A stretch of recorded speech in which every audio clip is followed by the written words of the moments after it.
थंडी वाटेल थंडी का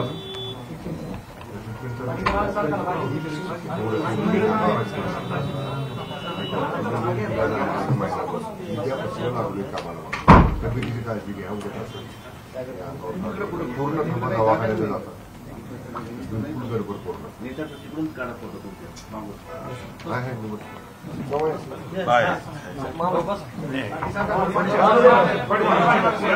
मामा या आपण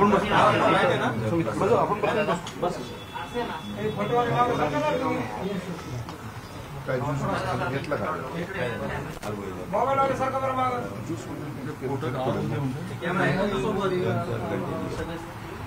चला बरं बाहेर नारळ पाणी करा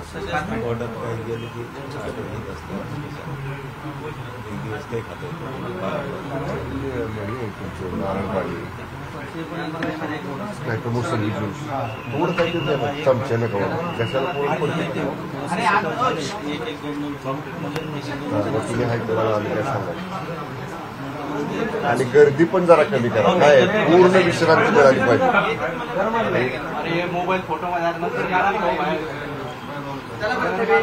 पण मगाचपेक्षा डाऊन दिसतंय मला आपण भेटून आलो तेव्हा एकदम मला चांगलं वाटलं तेव्हा एकदम व्यवस्थित बोलत होते एकदम विकनेस आहे आता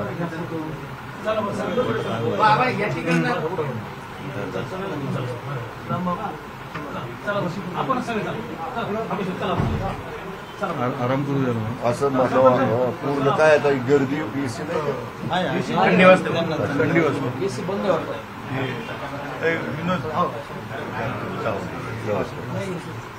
सीएम साहेब मला काय वाटतं थोडं पाणी नारळ पाणी चमच्यानं मोसंबी ज्यूस थोडं काहीतरी लिक्विड गेलं पाहिजे ना आज पडली जे म्हणतात ते काहीच नसतं रिकामा आहे ना चालू केलं तेव्हा पण नंतर आज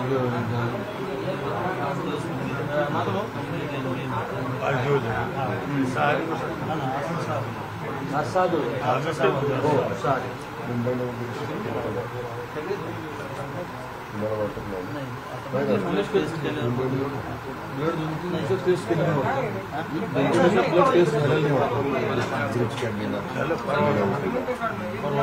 केले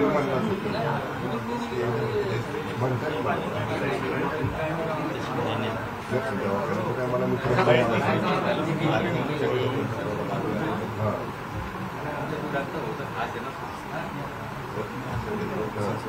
सिद्धार्थ ज्यांना बाईट घ्यायची ना बाहेर खाली बोलतो दादा खाली काय गर्दी काय पेशंट आहे त्याला थोडा त्रास होतोय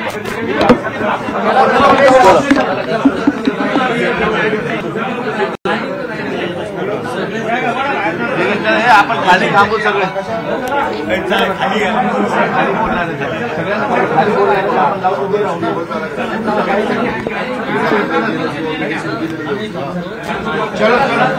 घ्या बरं चला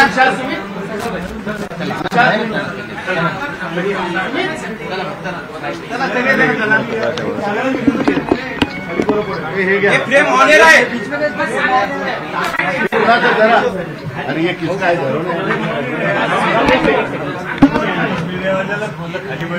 हाँ हलू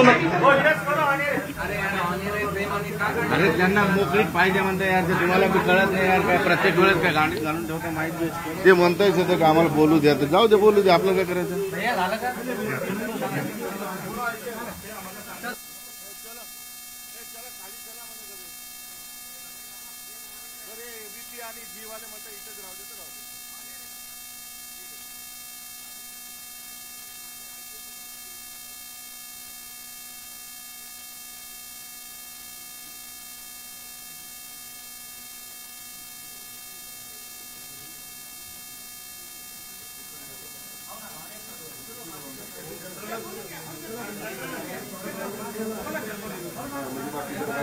उभं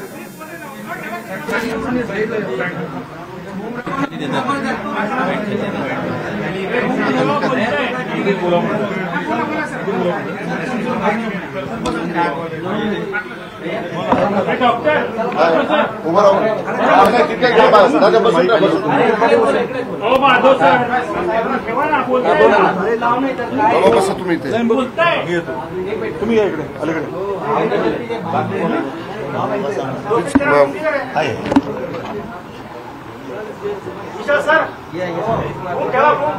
जरा शांत बसा ना, एक मिनिट. करू सुरू. आज अरे कसे रे तुम्ही लोक एवढं हे करता.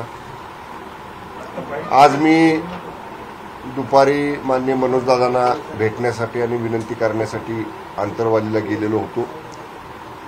आमच्या सगळ्यांच्याच विनंतीला मान देऊन दादांनी उपोषण त्या ठिकाणी स्थगित केलं.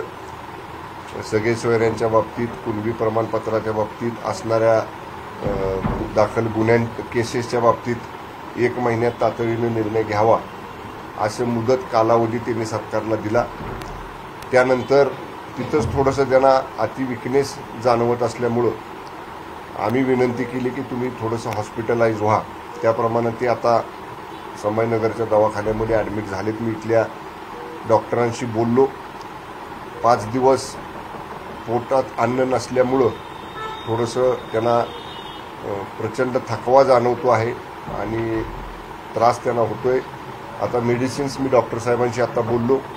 डॉक्टर म्हटली मेडिसिन्स आपण चालू केलेली आहेत. 1-2 तासानंतर लिक्विड त्यांना काहीतरी ज्यूस किंवा नारळ पाणी हे थोडं थोडं एकदम पोटात देता येणार नाही, थोडं थोडं आम्ही देऊ. ते स्टेबल नक्की होतील आणि त्यांची प्रकृती लवकरच चांगली ठीकठाक होईल.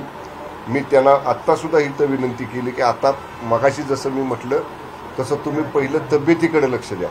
बाकी सगळ्या गोष्टी तुम्ही आता जसं आम्हाला 1 महिन्याची वेळ दिली, आता आम्ही इथनं आज गेलो की सकाळपासून मी कामाला लागणार आहे. मी आता माझे सगळे बाकीच्या मिटिंगा रद्द करून आंतरवालीतनं संभाजीनगरला येईपर्यंत गाडीतनं सगळ्या सूचना विभागातल्या अधिकाऱ्यांना दिल्या. तर उद्यापासून जे विषय मगाशी मी लिहून घेतलेले आहेत त्या विषयाच्या अनुषंगानं आत्तापर्यंत काय त्याचं स्टेटस आहे आणि पुढं कसं तातडीनं पूर्ण करायचं ह्याचा सगळा टाईम बाउंड कार्यक्रम उद्या त्या ठिकाणी मी स्वतः माझ्या स्तरावर आम्ही तयार करू. शक्य झालं तर उद्या किंवा परवा दिवशी माननीय मुख्यमंत्री महोदयांना तो अवलोकनार्थ सादर करू. मी दादांना एवढीच विनंती मनोजदादांना करणार आहे की तुम्ही तब्येतीची काळजी घ्या आणि लवकरात लवकर ठणठणीत बरे व्हा. निश्चित मराठा समाजाचे आशीर्वाद तुमच्या पाठीशी आहेत.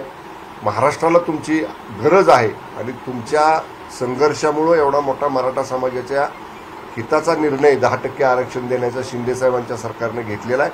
व त्यांच्या प्रकृतीला आपण प्राधान्य देऊया. आणि मी इथल्या सुद्धा स्थानिक माध्यमांच्या प्रतिनिधींना विनंती करेन की जास्त त्यांना सुद्धा न बोलायला लावता किमान अजून 1-2 दिवस तरी पूर्ण त्यांना स्टेबल होऊ द्यात आणि मग आपण जरूर त्यांच्याशी चर्चा करा. माझं स्वतःचं त्यांच्या प्रकृतीवर लक्ष आहे. स्थानिक पालकमंत्री आणि स्थानिक खासदार माननीय भुमरे साहेब आहेत आणि इथल्या स्थानिक जिल्हाधिकाऱ्यांना सुद्धा मी सूचना दिलेल्या आहेत की माननीय मनोजदादांच्या तब्येतीवरती लक्ष ठेवा आणि जरूर जे काय त्यांना अत्यंत चांगल्यातले चांगले उपचार द्यायचे ते उपचार देण्याची व्यवस्था या ठिकाणी निश्चितपणानं आपण केलेली आहे. धन्यवाद. मुख्यमंत्र्यांशी आपलं काय बोलणं झालं का दरम्यान आणि मुख्यमंत्र्यांनी काय आपल्याला आश्वासन दिलं या सगळ्या? माननीय मुख्यमंत्री महोदयांनी मला परत मगाशी सांगितलं की तुम्ही त्यांना पहिलं हॉस्पिटलाइज करा, त्यांना स्टेबल झाले पाहिजेत, तब्येत चांगली. साहेबांना सीएम साहेबांना बोललो की साहेब त्यांना प्रचंड विकनेस आहे, त्यांना बोलताना सुद्धा त्रास होतोय. साहेबांनी मला आणि भुमरे मामांना सांगितलं की तुम्ही स्वतः जावा, त्यांना ॲडमिट करा, तिथल्या डॉक्टरांशी बोला आणि तशी आवश्यकता असेल तर बेस्ट ट्रीटमेंटसाठी जर मुंबईला त्यांची यायची इच्छा असेल मनोजदादांची तर मुंबईला सुद्धा येण्याची व्यवस्था आपण करू. पण दादा म्हणतायत मला 2 दिवस मी इथंच चांगले उपचार घेतो. त्यांच्या प्रकृतीला आराम पडणं याच्यावरती आमचं सध्या प्राधान्यानं म्हणजे प्राधान्य त्या गोष्टीला आमचं आहे. आव्हान आहे 1 महिन्याचा तुमच्या समोर, व्यक्तिगत तुमच्या समोर तुम्ही आज प्रकृतीला प्राधान्य द्या.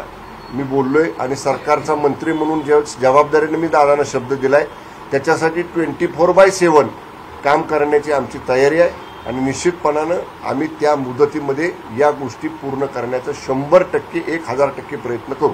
4 उपोषण. चला, धन्यवाद. एक शेवटचा पहिल्या प्रयत्नात शिस्ताई तुमची फळाला गेली आहे. नाही, दादांचा मनाचा मोठेपणा आहे.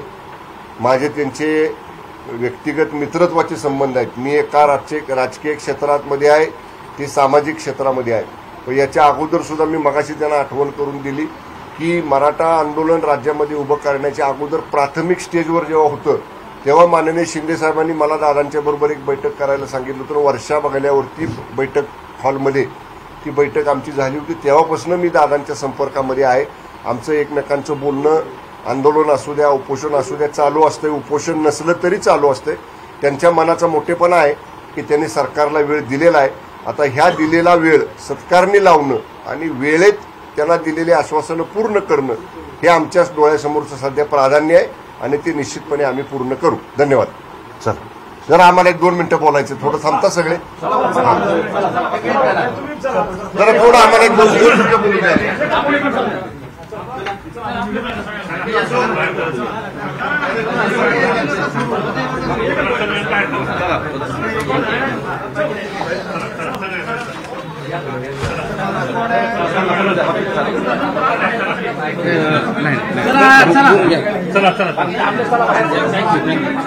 चला खासदार रेवती अंधारीचे तुम्ही थांबा.